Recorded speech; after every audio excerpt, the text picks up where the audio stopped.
speaking of earnings, last night, of course, was the big report. That was Nvidia. So here's what you need to know before the bell this morning. Nvidia came out last night, basically killed it on all fronts.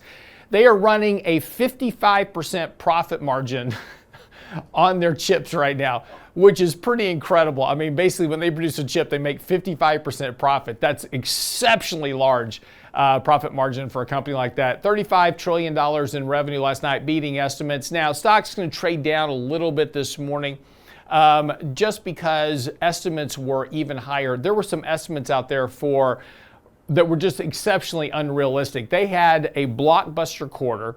Their earnings growth and revenue growth were exceptionally large, about a 95% increase in revenue growth. It was just a boomer quarter for Nvidia, particularly around this new Blackwell chip that has just really kind of hit the markets.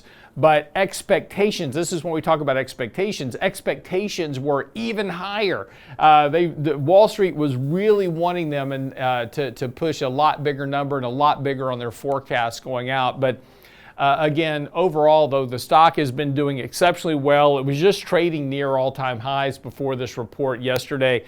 So again, stock's going to trade down a little bit this morning, but technically still within a very good bullish trend. Stock's been a little bit of a sell signal here over the last couple of weeks anyway, so this report kind of fits right in line with that. What is interesting, though, is if you compare Nvidia as an example, also PaloAlto Networks had a very good report. They beat estimates. That stock's also trading down a little bit this morning. But you take a look at a company like Snowflake, which barely beat estimates. The stock's up 21% today. Why the difference? Well, the difference is that Snowflake, as an example, had a very large short position on the stock. And so, again, now those shorts are having to cover on that. So this has really been a market as of late, kind of been a dash for trash, which is that all these stocks with big negative short positions, when they beat estimates, is causing big moves in stocks.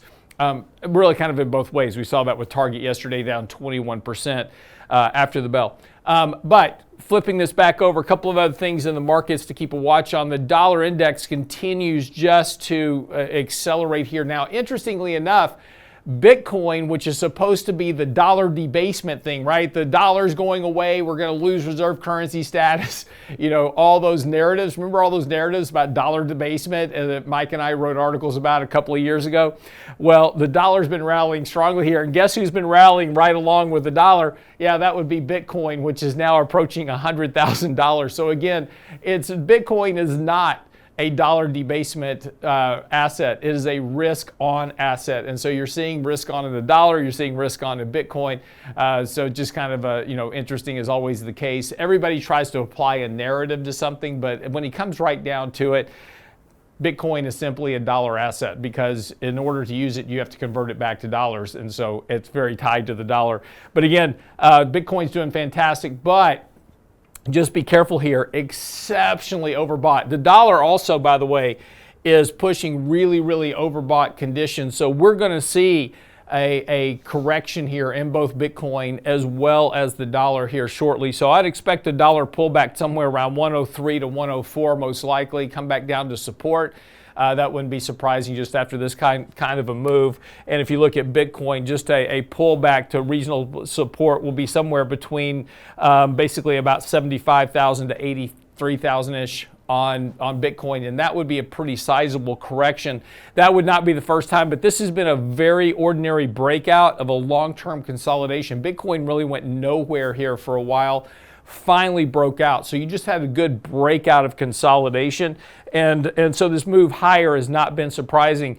We've seen these moves before. So again, you'll either wind up with another period of consolidation, kind of like you saw the last time you were this overbought. The previous move took Bitcoin up to about 70,000, and then you went nowhere here for quite a while as the market kind of worked off that condition. You could either expect a pullback to this previous trading range or just another long-term consolidation here. But again, that's going to occur as the dollar weakens here. So again, that's something to kind of look forward to as we move into next year.